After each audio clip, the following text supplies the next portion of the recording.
Hi everybody, Peter here, and welcome to my office.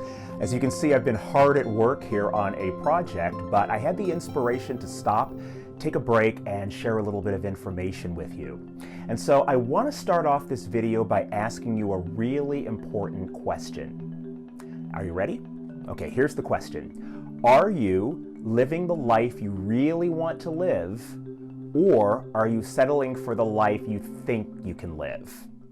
Now, I know that sounds like a cheesy question. You've probably heard that question other places before, but I really want you to give that some serious thought. So I'll ask it again.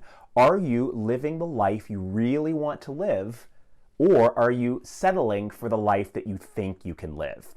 Now, if you're honest, you're probably like 97 to 98% of the population, like most of us, just settling for what we think we can have and for what we think we can live.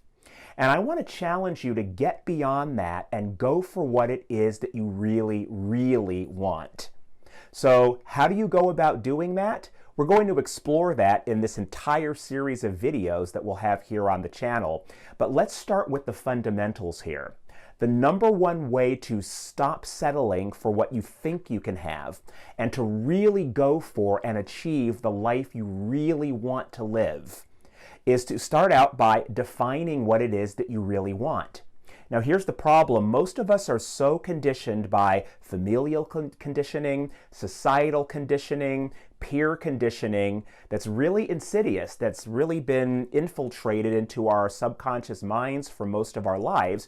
We're conditioned to only think that certain things are possible for ourselves, or that the things that we want might be too difficult or out of our reach in some way.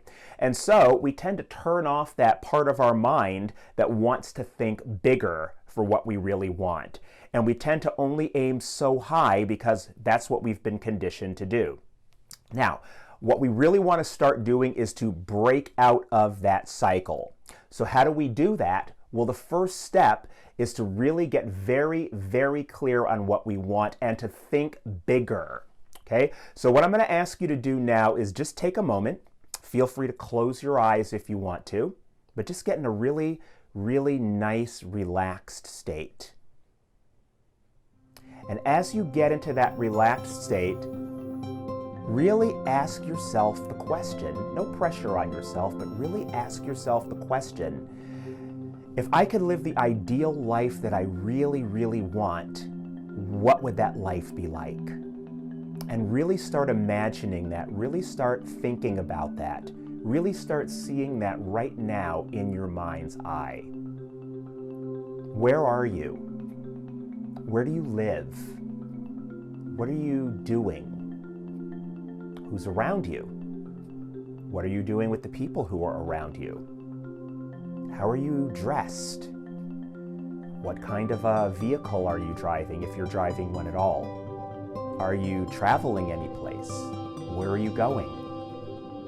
How are you making a difference out there in the world if that's important to you? So think about that and just get a picture and a sense and a feeling of what it is you would really, really want. If there were no barriers, no obstacles at all, and you knew it was assured that you could experience it or have it, what is it you'd really want? What is that life you'd really like to live?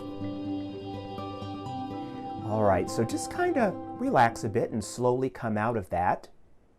And what I want to do now is to start sharing with you the first step toward achieving some or all of what you just imagined, what you really want. So the primary thing that you need to do is to first understand that there are three different types of goals.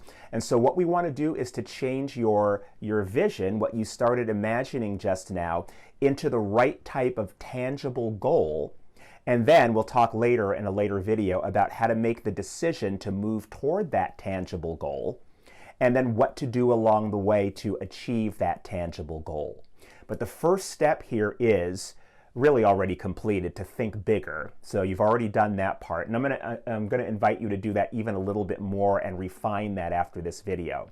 But after you've done that, the next very important step is to turn that vision into a goal.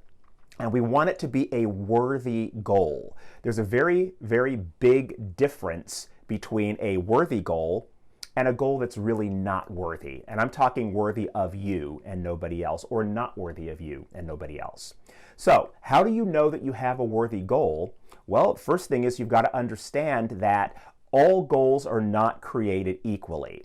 There are actually 3 types of goals, and only one of those goals types is really the worthy goal that you want to have. So let's break down those 3 types of goals, and then we'll conclude the video by talking about how to create that worthy goal. All right, so 3 types of goals. I'm going to write the first type of goal down for you right now, and this is what we call the type A goal. Okay, so I'm just going to put an A in a circle here. We call that a type A goal. Now, a lot of people set type A goals. I'm going to encourage you not to set this type of goal. So let me define what a type A goal is. A type A goal is something that you already know how to do, and most likely it's something that you've already done. It's a repeat, there's no growth in it, and it doesn't propel you or move you outside of where you are now toward what it is that you really want. So here's an example. Let's say that you drive a Chevrolet. It's a nice car. Chevrolets are decent. I remember my family having several of them growing up. Good cars. But let's say that you've had that Chevrolet for 4 years and you now are in the need or the want of a new car. So you say, I'm setting a goal, and that goal is I'm going to go out and get that exact same model of Chevrolet. That would be the example of a type A goal. You already know how to do it. You've done it before successfully. There's no growth in it. Now, that doesn't mean don't go out and get the same Chevrolet if you really like that car and it's what you want, but we wouldn't consider that a worthy goal. So that's an action you'll take if you would like to, but that's not a worthy goal. Okay, so we do not want the type A goal. So we're going to go ahead and we are just going to put an X through that one.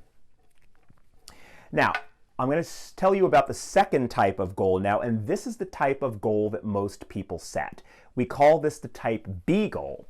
So right here on the whiteboard, I'm going to go ahead and draw a B. We're going to put a circle around that.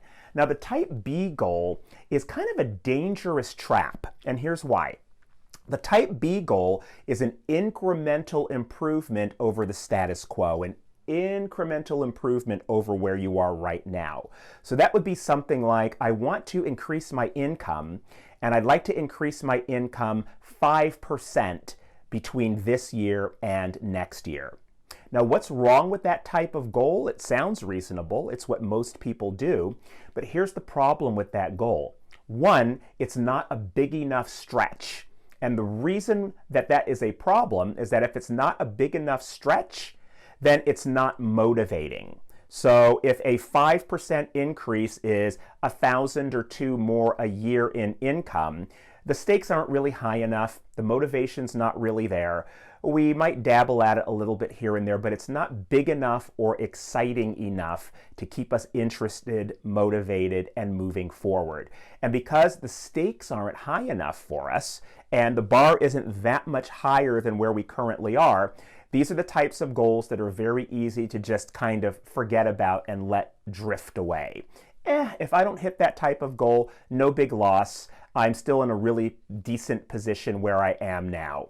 So it's sort of a ho-hum goal, not motivating enough, not enough growth, and the danger is because of those characteristics of the B-type goal, we tend to just let those goals go and not achieve them at all. Okay, these are sort of the New Year's resolution type of goals that we let drift away by the end of January each year. So you know where I'm going with this. We're going to put an X through the B-type goal. We don't want that goal either. So by now you have probably guessed what the third goal is called. And the third goal, yes, you're correct, is called a type C goal. So let's go ahead and put a C here on the board. I am going to draw a circle around the C. And I'll give you a little bit of a spoiler alert because I know you're all smart and have figured this out. But the C-type goal, that's the worthy goal. That's the only type of goal that you ever truly want to set for yourself.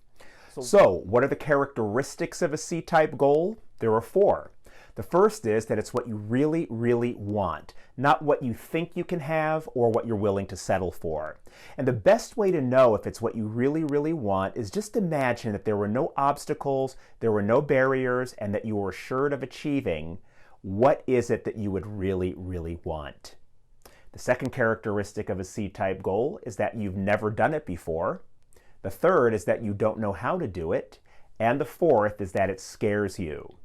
Now you might be saying to yourself, is Peter crazy? Why is he encouraging me to have a goal that I've never done before, I don't know how to do it, and it scares me? Well, let me tell you, the answer is pretty obvious when you take a look at the alternatives. If we go for the A-type goal, what we already have done and already know how to do, where are we going to end up? Right where we are, right here in the status quo, and no closer to what we really, really want. We put ourselves in a position where we're settling for less than what we really want. Same goes for the type B goal. At best, we're only going to get incremental improvement over the status quo. And in a lot of cases, most in fact, we're not even really going to achieve the B-type goal. Most people don't because the goal is not motivational enough, it's not a big enough stretch, and we lose interest in it and just let it fizzle away. So when you look at the alternatives, the only type of goal that's going to get us to where we really want to go, get you to where you really want to be in your life, is that C-type goal. So I encourage you, take the lid off that marvelous mind. Think big, dream big, reflect on this, and come up with a C-type goal that's really what you want and not just what you think you can have or what you're willing to settle for. I'm going to cover in a future video how to document that C-type goal and how to get that goal sort of in your mind, written down in a way that you'll be able to take the steps you need to take to move forward toward achieving it. But I'm going to wrap this video up right here. I hope you found it useful, and I look forward to seeing you in the next video.